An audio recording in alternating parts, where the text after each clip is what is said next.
এই পর্যায়ে হাম পরিস্থিতি জানাবো আপনাদের। নোয়াখালী থেকে যোগ দিচ্ছেন সহকর্মী হাসিব আল আমিন। আলামিন, নোয়াখালীর হাম পরিস্থিতি কেমন? উন্নতি হলো না অবনতি হলো? মামুন, নোয়াখালীর হামের পরিস্থিতি অবনতি ঘটছে প্রতিনিয়ত। গত ২৪ ঘন্টায় ৬ বছরের একটা শিশু নিহত হয়েছেন উপসর্গ নিয়ে নোয়াখালী ২৫০ শয্যা বিশিষ্ট জেনারেল হাসপাতালে। এ নিয়ে নোয়াখালীতে মোট মৃত্যুর সংখ্যা ৪। ৪ জনই উপসর্গ নিয়ে মৃত্যু হয়েছে। তবে যেটা এখানকার যে পরিবেশ, হাম আইসোলেশন যে ওয়ার্ড রয়েছে, গত ২৪ ঘন্টায় নতুন করে ৩৭ জন রোগী ভর্তি হয়েছে, ৩০ জন রোগী ছুটি নিয়েছে।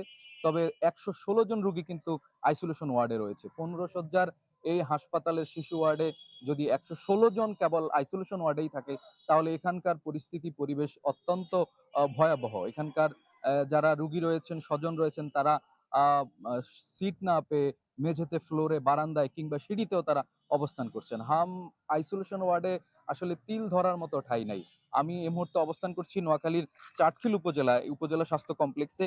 এখানে উপজেলা স্বাস্থ্য কমপ্লেক্সে গত ২৪ ঘন্টায় ২ জন নতুন করে ভর্তি হয়েছে, যদিও সেখানে ভর্তির সংখ্যা কম।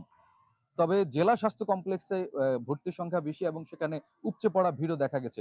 উপজেলা স্বাস্থ্য কমপ্লেক্সগুলো থেকে খুব দ্রুতই তাদেরকে রেফার করা হয়। এই কারণেই তারা মূলত জেলা স্বাস্থ্য কমপ্লেক্সগুলোতে ভিড় করেন এবং যে হাসপাতাল রয়েছে সেখানে ভিড় করেন।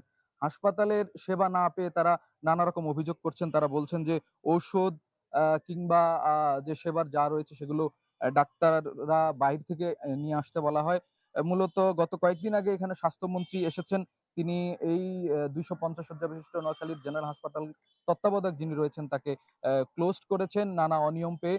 তো স্বাস্থ্যমন্ত্রী চলে যাওয়ার পরেও এখানকার আসলে জনবল সংকট, শয্যা সংকট এসবের কারণে মূলত এখনো সে আগের মতো অবস্থায় রয়েছে। নোয়াখালীর যে হামের যে টিকাদান কার্যক্রম সেটা শতভাগ হয়েছে। তবে আমরা আশাবাদী খুব দ্রুত। জি, অনেক ধন্যবাদ আপনাকে। ফার্ম ফ্রেশ পাস্তুরিত তরল দুধ।